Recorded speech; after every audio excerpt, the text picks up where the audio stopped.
It's Mark, mate. Yeah, Right. you having some problems with the Skype, yeah? I am. I'll tell you what it is. Listen, you're very welcome onto the World You Don't Know show for a start. I'd like to welcome you to onto the show.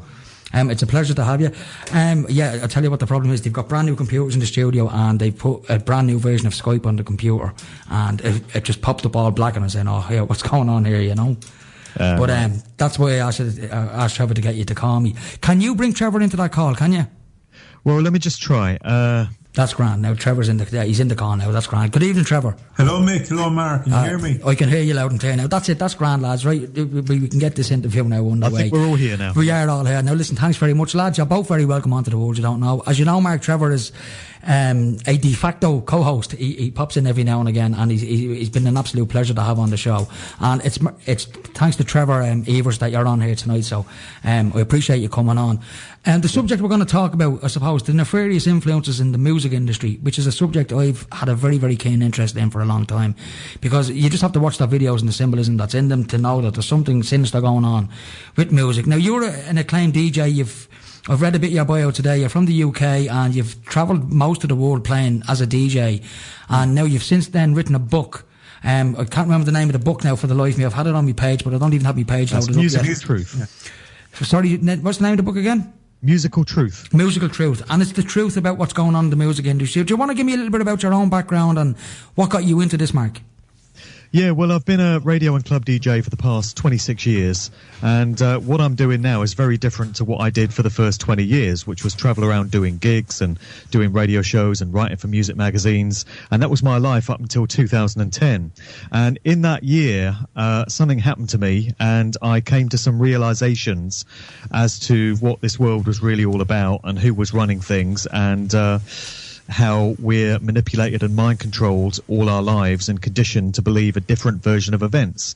And so I wanted to understand how the music industry that I'd been a part of was part of this overall process of spiritually, mentally and physically enslaving humanity, because that's the dynamic that we have in play in this world, unfortunately.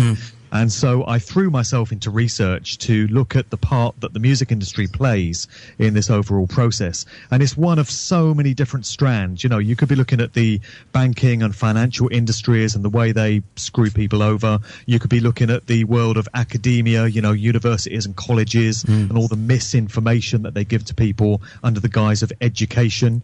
You could be looking at the military and the way that all the foot soldiers in the army and such are coerced into launching wars of aggression in other countries, which benefit ultimately only the bankers that finance these things and result in wholesale death and destruction. You could be looking at the food and drink industry, the likes of Monsanto and all the harmful stuff they're doing to human health.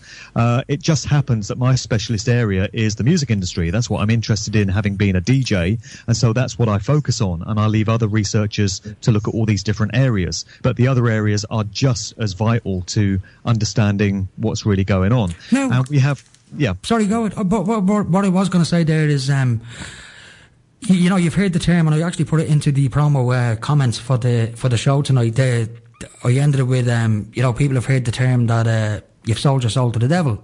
Yeah. Do you reckon that that's literally what's actually gone on in the music industry? Well, yeah, it's a phrase that you hear and you think people are being ironic or being metaphorical, but I would suggest there's a very real sense in which many artists do sell their soul in exchange for fame and fortune. And I've done enough research now to understand that, you know, it's no exaggeration to say that. So you could take it right back to the very early days of the industry in both the US and the UK.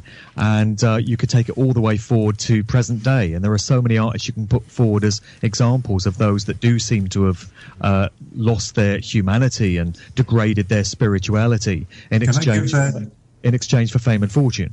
Sorry, Trevor, go ahead. Would Bob Geldof be one of those? Any chance, Mark? Well, yeah, I think there's different ways in which people are inducted into the industry. I think in many cases it's down to the bloodline, the genealogy from which these people come. So we're talking about families going back many, many generations, and the children that are born into these families are put to use in various roles in the public eye. So some of them are put out to us as rock musicians. Some of them are given to us as Hollywood actors. Other ones are given as world leaders, politicians, you know. Bob Geldof, very dark character, lots to know about him. I think his father was a a very well-known barrister, I believe, in Dublin back in the 60s and 70s.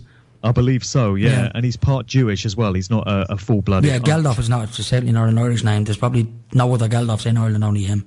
Yeah, exactly. And then you've got guys like Bono, we love Bono over here. Don't start slagging Bono off now, we love Bono. I'm only joking, no one likes Bono in Ireland. Yeah, I know what Irish people think about Bono, don't worry. We love Bono. And I'll keep it clean for the sake of this radio show. Go ahead. But, Bono, I think, would be a good example of somebody that is inducted into the industry. So I think there are musicians that start out kind of organically under their own steam, and they show a bit of promise. They show they've got some talent. And those that control the industry keep an eye on them, and they think to themselves, this individual could be of use to us in furthering the agenda. I can see a way in which, this individual or this group could be put to use. And so they're kind of made an offer they can't refuse in a Godfather style, and invited to sign on the dotted line on a contract. And they find that they're then elevated to upper levels of the industry. But it comes at a very heavy price. So their humanity is no longer their own. Because what we're talking about is a dark occult priest class that are presiding over these industries. So they have a religious belief system which is steeped in basically Satanism, Luciferianism, and dark occultism. And I know it's shocking for people to hear that, but that's the truth of the matter. I mean, you just have to look at some of their videos. I mean, the likes of Beyonce, all these top divas and some of these top rap stars. The amount of, and I'll quote, Illuminati symbolism, like pyramids, stars, Baphomet, all these things. You see them popping up in all these videos, and it's getting more and more in your face now than it was, say, 20 years ago, when most people would have noticed it. I certainly didn't notice it 20 years ago. I'm not saying it wasn't there, I just wasn't tuned into that sort of stuff. Sure. And what's all that stuff doing there? It's a very pertinent question. A lot of people will chalk it up as, these artists are just trying to be controversial. They're just trying to get talked about. They put this stuff in their videos because they know it gets noticed and it gets them chatted about. I think there's far more to it than that. There has to be something to explain why these same signs and symbols are cropping up time and time again. And why do you get things like demonic entities, like Archon type, hideous entities spliced into music videos from the likes of Robin Thicke and Beyonce and Lil Wayne? They have absolutely no place in those songs. So Robin Thicke, for example, his song Get Her Back, if you watch the video, and you've got to be very, very quick with the pause button because it's spliced in there for a fraction of a second, but you get this demonic entity, this horrible face that just appears in the video, and that goes straight into the subconscious mind of people that are watching that video. They've got no recollection of the fact that they've absorbed it because the conscious mind has missed it, but it's having an effect on people. And I bet it's giving kids nightmares when they watch these videos and then, try and sleep at night, and they've taken that into their subliminal. And it's in a Beyonce video as well, EXO. Why are demonic entities spliced into music videos? Can anyone answer that for me? Is it just for controversy? Is it just to get these artists talked about? I don't think so. I spoke of this subject very recently with a friend, and I was saying to him, with all this symbolism that's in videos and stuff like that, I think I even said it to Trevor once, I'm not sure. What I was wondering was, has the music industry latched onto the fact that with the advent of the internet, an awful lot of people now are looking at conspiracies and stuff like that, and the Illuminati will pop up in almost every conspiracy, so all the symbols then that go with all of that and stuff like that, are they just latching on to something that has become part of popular culture and they're just using it to promote their own stuff?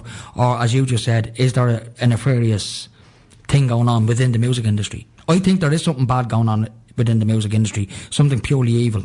I mean, I can see it in the music industry, Well, I think so too. I think there probably are instances of certain record labels or certain producers or certain artists that latch on to this because they've picked up on the fact that these symbols are getting talked about. So there probably are a few that are doing it for the sake of controversy. But I think the overarching agenda is methods of communication to the subconscious mind of the general public. So they're putting these signs and symbols into our minds, and they're having an effect on our thoughts and our behaviours and our perceptions. And also it's a method of communication between these occult practitioners. So when you get an artist throwing up the Baphomet horned hand sign or doing the 666 sign with their fingers, it's a way of communicating to somebody else that knows what to look out for, that this is one of our artists. This artist is down with the agenda. They're one of us. That's what I was thinking. Sort of like gang signs. secret gang signs. That's what it is. That's what it is. And there's so many different artists doing it. You know, you have Cliff Richard and Paul McCartney, or is it, throwing up the 666 hand sign. And then you have Beyonce doing it as well, and Lady Gaga and people like that. So you think these artists are from different generations and different genres of music. And yet they're all doing the same thing. Up the same signs. So what's the consistent factor here? It is that all these artists are ultimately owned and controlled by the same groups and networks and individuals. And it's a very nefarious agenda, and it doesn't have humanity's best interests at heart. So, you know, it's in the general public's best interest to pay attention to this stuff, particularly the parents of young kids, because it's often young people that are in the crosshairs of, you know, I'm 45. I don't watch music videos. I like me music. I listen to music, but I don't watch music videos. Right. For that very reason, because I can see the crap that's going on in the videos, so I choose not to watch them. But as you just said there, children don't have that option. They're glued to a television. They're not even aware of what it is they're watching. But as you said, it's gotten very deep into their subconscious. Right. Well, I don't watch music videos either, except for research purposes. I've got no interest in watching them for leisure. But yeah, kids love them. So parents of young children have to be very vigilant in terms of the stuff that they're exposed to. You just, got to know what you're looking out for. Obviously, some artists are more offensive than others. So the average Miley Cyrus video these days and the average Rihanna video and probably Beyonce is going to be full of stuff that, might be a bit suspect. There are other groups that don't seem so bad. But I caught my 7-year-old girl watching a video by Little Mix, who seem, reasonably innocent, and they've got a track called Black Magic, which, despite the title, seems relatively innocent. But she was watching it on YouTube, and just as the video was about to end, it was about to link to another video about black magic, which was not suitable for, a young child. And a child watching YouTube and they're home without a parent present, it's going to go on to that next video, and as you said, they'll be exposed then to something rather dark. Listen, I need to go to an ad break. Do you mind holding on? Sorry? Parental vigilance is definitely required. Oh, without a shadow of a doubt, Mark, without a doubt. Listen, I need to go to an ad break, so do you mind hanging on for a couple of minutes? Yeah, no worries. And lads, if you could mute your microphones, that'd be very good, because as Skype is on the same fader as the computer here, so if you're talking in the background, you'll be able to hear it during the ad, so if you could mute your mics, that'd be great. Folks, we'll be back in 2 minutes with Mark and Trevor. Broadcasting to Lucan, this is Liffey Sound. 96.4 FM.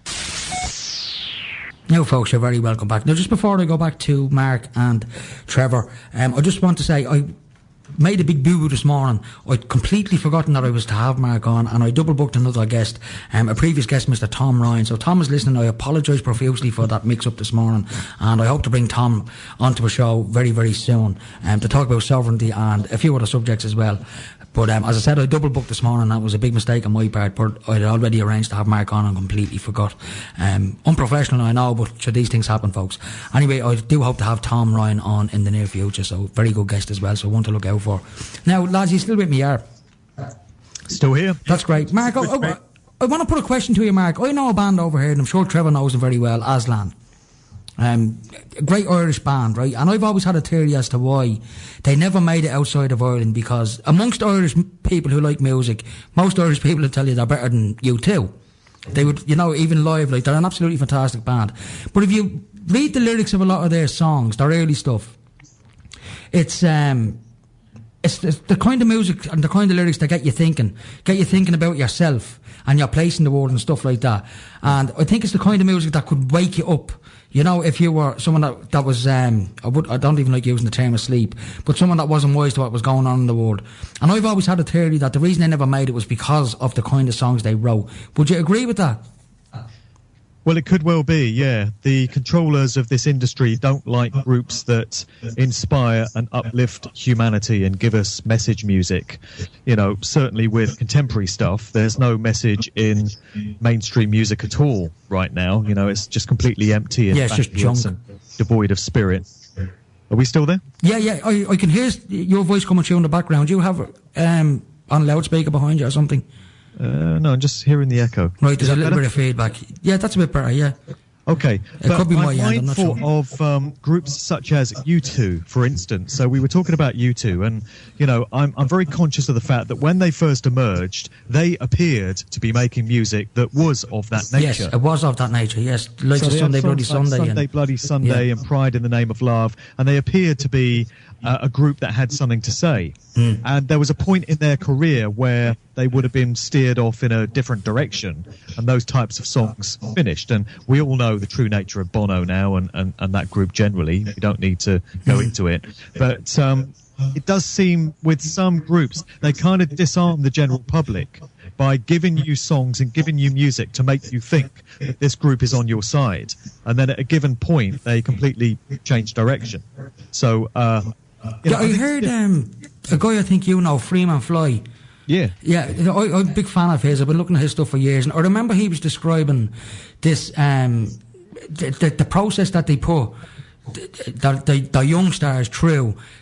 What they do is, like Miley Cyrus is a perfect example. He says when she came out, she was Hannah Montana, so all the little girls loved her, and they grew up with Hannah Montana, and then all of a sudden Hannah Montana became this super slut. And that was the message they were sending out to all these little girls who were turning 15 and 16 then after growing up with Hannah Montana. And when I heard that, and I started to look at music then and look at music artists, and he's right. And it's the same with male artists for the boys. They do the same thing with them. Well, exactly. It's the same process, the same sort of blueprints and templates that they roll out. So Miley Cyrus is a great example. Rihanna and Beyonce, when they first came out, they made very innocent, very pleasant sort of R&B pop music. And then they started getting all the dark, nefarious, occultic stuff into their videos and stuff. And you could say the same thing about Kanye West. Kanye West, when he first emerged, was a conscious rapper. He was putting out meaningful, uplifting music. And then something happened to him after his second album. And then he just started putting out straight garbage, and he's now one of the lead players in this satanic, soul-crushing agenda coming through music. But there's another group that they did that with as well, and you can go way back in the day to the 1960s and consider the Beatles. And when the Beatles first came out, and I've done so much research lately into the Beatles, they were basically a boy band when you think about it. When they first emerged in the early 60s, they were making love songs, R&B based love songs, and they were a boy band of their time. And so for the first 3 or 4 years of their career, that's what you got from them. She Loves You, From Me to You, I Want to Hold Your Hand, Love Me Do, all that stuff. And then there was a point in 1966 where their music changed big time, and they got with the agenda that was being unrolled in those incredible days of the mid to late 1960s, when you had the counterculture thing going on in both the US and the UK. And of course this brings in the Paul McCartney replacement theory, which corresponds with that date entirely, 1966, and the Beatles' music was never the same again. Those love songs were gone, that innocent music was gone, and you had suddenly sort of acid-fueled, psychedelic, far-out, trippy kind of songs cropping up on their albums. And that wouldn't have been by accident. That would have been by design as well. So the same process that we see with artists today, where they're steered off in a certain direction once they've got the fan base intact, was going on way back then as well. They've been doing it forever.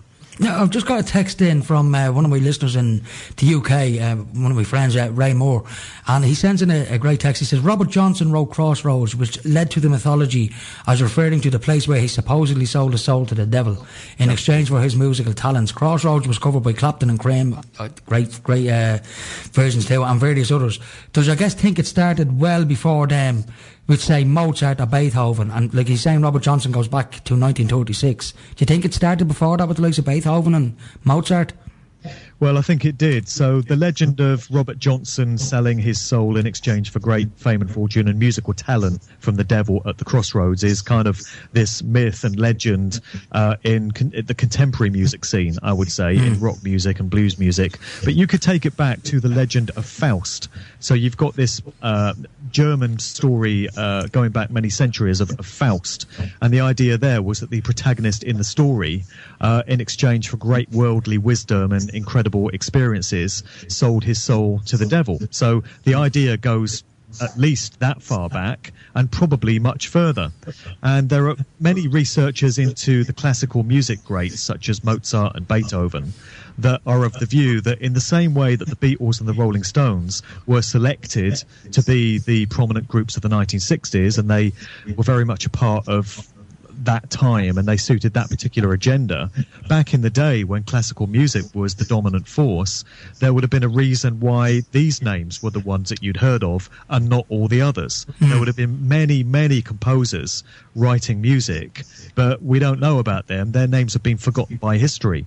The ones that we do know about, Mozart, Beethoven and their like, would surely have been down with a similar kind of program, notwithstanding the fact that they're all Freemasons, of course. So, I mean, Freemasonry is tying into it here. Another question I have, the likes of Elvis and stuff like that, like who made it huge, Bob Marley who made it huge, David Bowie who got huge, Michael Jackson who got huge. You know, if the theory goes that they sold their souls to the devil in order to get this talent and fame and stuff like that, because I mean, I can't play guitar and I'm crap at singing, so I'd never make it as a famous singer. So, no danger of that. And I'm not going to sell my soul to the devil, so that's out of the question.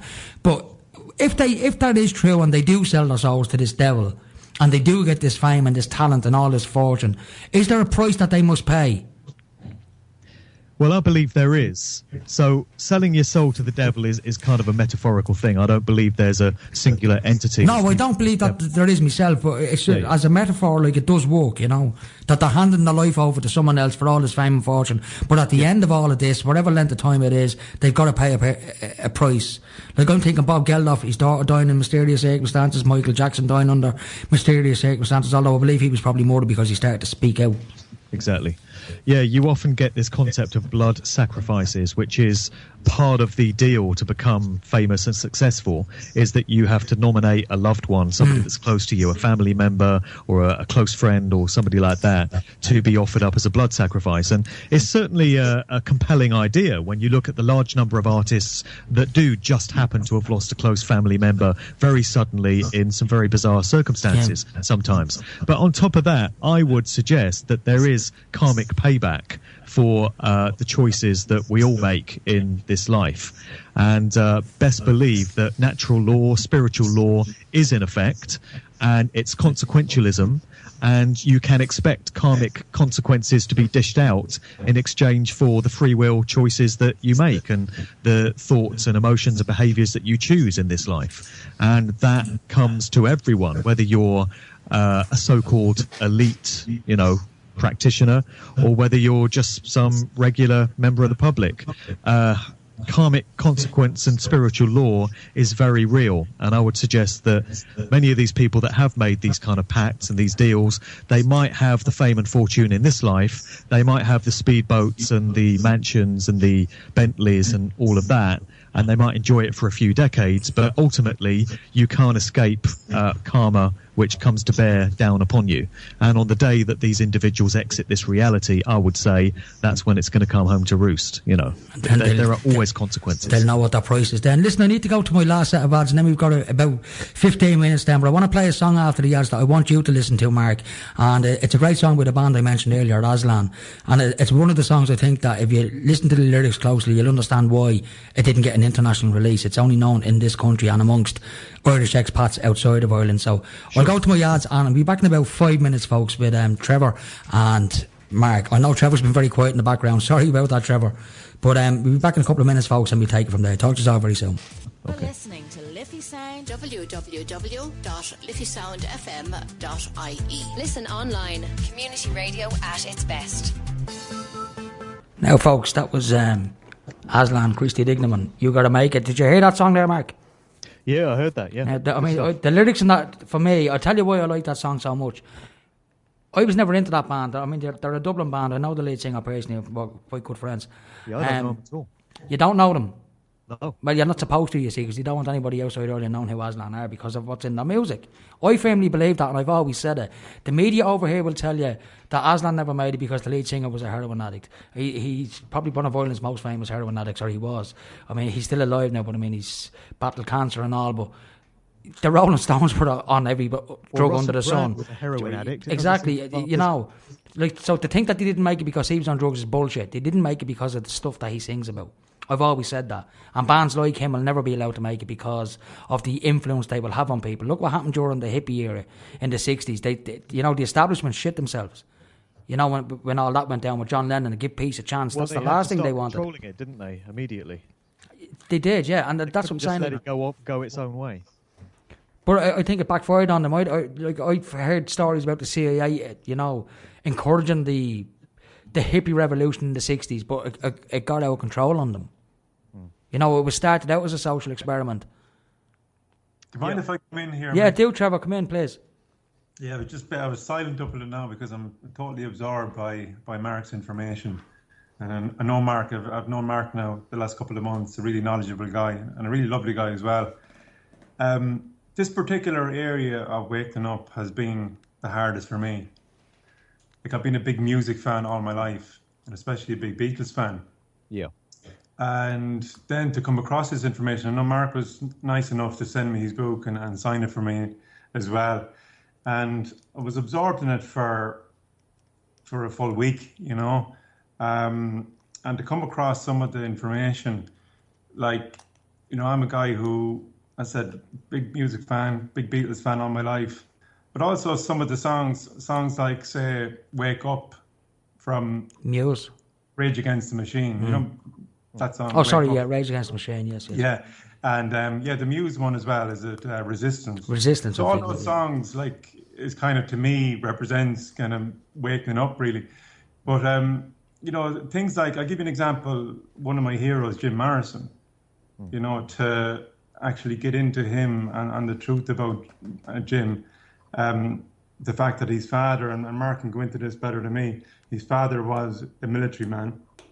In actual fact, the guy who orchestrated the Gulf of Tonkin incident? Yeah, well, he basically paved the way for the Vietnam War. Yeah. Who knew that? Yeah. And that never happened. So, that kind of blew my mind. I didn't know that information. But then when I started looking into Jim Morrison itself, like, to me, like the rant he gave in Miami in 1969, have you ever heard that one? I haven't. I'm not sure. I may have done it. But yeah, that was basically the beginning of the end for the Doors when he came out and he started calling all of the audience slaves. And oh yeah, that's included in the Oliver Stone movie, The Doors, isn't it? That scene. Yeah, that's right. And when I read your book, Mark, and I listened to that again, I kind of listened to it with new ears, kind of thing, But I do believe, and you've alluded to this in your great book as well, that maybe like the likes of Jim, he died at 27, and there's the whole thing about this 27 club, isn't there? Well, there is, yeah. Yeah, so if you come out with, too much, and maybe at the beginning you're kind of, you're playing the game, but once you start, I think there's humanity still in the likes of Jim Morrison that came to the surface and obviously wasn't comfortable with the role that he was playing. And I think that's why he met his end in 27. Well, he was playing a role. He was a good example of a lifetime actor, and he was somebody that was pushed into that role that had been laid out for him by virtue of the family that he came from, because these military intelligence connections through the fathers are everywhere you look. And you find, these individuals are just pushed into these careers, and they have very little choice in it. So they are just doing an act and playing a role. And you mentioned there how difficult it is for people to come to terms with the fact that their favourite groups could be, co-opted or controlled or not what we thought they were. And I can understand absolutely that it's a devastating process for people to come to terms with. And I don't do what I do to piss people off and ruin their illusions of their heroes. That's the last thing I would want to do just for the sake of it. I'm just somebody that feels the responsibility to communicate truth wherever I find it, and people must make of it what they will. People can embrace it and go where the information takes them, or they can stick their head in the sand and be in denial as it suits them. Yeah, I think something similar happened in this country, in Ireland, and I'm sure Trevor will agree with me 100% here. With the older generation, I'm talking people, say 50, 60 plus, who would have been religious. Ireland being a Catholic country and stuff like that. A lot of people of that era would have been very religious. And then in the 90s, the massive paedophile scandal involving the Catholic Church sprung up in this country. And it shattered an awful lot of people's illusions about the people who they pray to every Sunday, That's right. And I was looking at older people, and I was at a funeral last week. My next door neighbour passed away. He was 81, and he'd spent the last couple of years in a home, the poor man, and he actually died alone. It was quite sad. And I was at his funeral. There was 7 or 8 people at his funeral, and his partner is a lady who travels over from the UK all the time. She comes over once every couple of months, and she told me he wasn't religious, so he didn't want a religious ceremony. And I asked her why, and he said because of all that stuff in the church. And it's horrible that someone would go through their whole lives having these beliefs and then boom, it's all shattered. And it's the same with the music business. Once you become exposed to what you're writing about, Mark, you can't listen to music in the same vein again. Well, people say that, and I can certainly understand why people might choose to, look at artists in a different way. But I don't personally feel that you have to stop enjoying the music. I think you need to be mindful of the agendas that are going on in the background, and it pays to be informed as to where some of these artists probably came from and what their mission might have been. But it doesn't mean you have to stop enjoying the music for music's sake. The music still sounds great. I love a lot of Doors tracks, although I recognise absolutely that the group was down with a certain programme, but it doesn't mean the music doesn't still sound great. As long as you are consciously aware of where many of these acts came from, you can still enjoy the art form, I feel. But, it is what it is. It's always a big, as I mentioned, a Beatles fan, but especially John Lennon. Because I think John Lennon, some of his songs, some of his lyrics, just amazing. Like well, his solo work after the Beatles split up was incredible. Yeah, that fantastic stuff from 97. Like he has a song like "Give Me Some Truth." Yeah. And if you ever look at the lyrics to that song, it just blow you away. It's amazing. And some of George Harrison's stuff as well. Later on, he had a song called "Cocky Mimmy Business," because he was very much aware of the basically what was going on in the music industry and the corruption and everything else. And there's some people don't know a lot of the songs that are there that I think another thing, and Mick will notice as well, like Sinead O'Connor, who's the Irish singer, like she speaks out fairly regularly about the truth about the music industry. She's been letting an awful lot of truth out on Facebook over the last year about members of her own family too. But the Irish media come down on her like a ton of bricks. Yeah, they said she was gone off the head and turned into a conspiracy theorist. Oh, she's branded as being mentally ill. Oh yeah, well that's how they do it. They'll try and rubbish it as being mentally ill, which is ridiculous. Sinead O'Connor's, in my eyes, I love Sinead O'Connor. I think she's a legend. She's a brilliant artist, and she's someone who likes to speak the truth, and she does. And fair play to her. I'd never take her away. Listen, we've got a couple of minutes left. I want to ask you one more question. It's something I did want to put to you. The conspiracy surrounding the frequency of music. Music, as you know, is played now in 440 hertz. And the natural resonance for music should be 432. And there's talk online and in books and magazines and that that there was a conspiracy concocted for 50 or 60 years ago to change the frequency of music because at 440 it has a negative effect on those listening to it. Do you know anything about that? Well, musicologists and producers swear that 432 is a harmonic frequency that we should be listening to music at in terms of the pitch that musical instruments are tuned to and recordings are made to, and that 440 is a very dissonant, discordant frequency which plays havoc with the body's energy fields and our resonance and stuff like that. 432 is the one that is in sync with the way our bodies and minds and auric fields work, and so it would appear to be a conspiracy deliberately to affect music on an unseen level that we listen to. And what kind of an effect do you think it might have on people who are listening to it? I mean, we all listen to it on 440. Everything's broadcast on 440 radio stations and whatnot. So what kind of an effect do you think it is having on people? Do you think it's making people crazy? Well, those that have researched this subject area say that listening to music at 440 can make you kind of agitated and not at ease, not at rest. You feel on edge. Right. You don't feel relaxed. Hence all the fights outside nightclubs on a Saturday night. Yeah, well... It'd make you wonder though, wouldn't it? Probably listening to Lil Wayne and Nicki Minaj. That can do that to you. That'll do it, John, on any night of the week. Don't mind a Friday night. But listen, unfortunately we have come to the end of the show. It's 2 minutes to 10, so I do have to let you both go. Mark, you have a website, don't you? Yes, markdevlin.co.uk, and there's information about the book at musicaltruthbook.com. and the book's on Amazon if anyone wants to seek it out there. Right, and I will put links up on the World You Don't Know page later on for anyone that's interested if they want to go and have a look. And we will podcast the show tomorrow, Mark, and I will send you on the link. So I'd like to thank you for coming on, and I'd love to get you on again. An hour is not, it wasn't even an hour, and it's not enough time, unfortunately. But if you'd agree to come back at a future date, I'd love to get you back on. Happy to come back, absolutely. That'll be brilliant. So, folks, Can I just say before we go that Mark is coming over to Waterford? Oh yes, mention that by the way, Trevor, will you please? Yeah, in the process of organising an Awake and Aware event, an Open Mind conference in Waterford at the end of February, and thankfully Mark is going to be one of the speakers at that, so that's going to be great. Right, and I hope to attend that myself, and so we can promote it on the show anyway and let as many people know as possible. It'd be something that'd be well worth going to. So, folks, this has been The World You Don't Know, and I'd like to thank my guests, Mark Devlin and Trevor Evers. Thanks very much, lads, for coming on. No worries, man. Right, talk to us all very soon. Folks, that has been Mark Devlin and Trevor Evers, and what an interesting subject. It is something I've spoken about on the show before, the nefarious influences in the music industry, and it's something I urge you to go away and have a look at. You know, the amount of symbolism you see in videos these days, it's off the scale, and it's not pretty, it's satanic in nature. And there is a nefarious agenda going on. And it's not a good one. Anyway, folks, this has been The World You Don't Know. So until next week, remember, the world is full of wonderful people. And if you can't find one, you have to be one. So until next week, folks, I'll talk to you all very soon.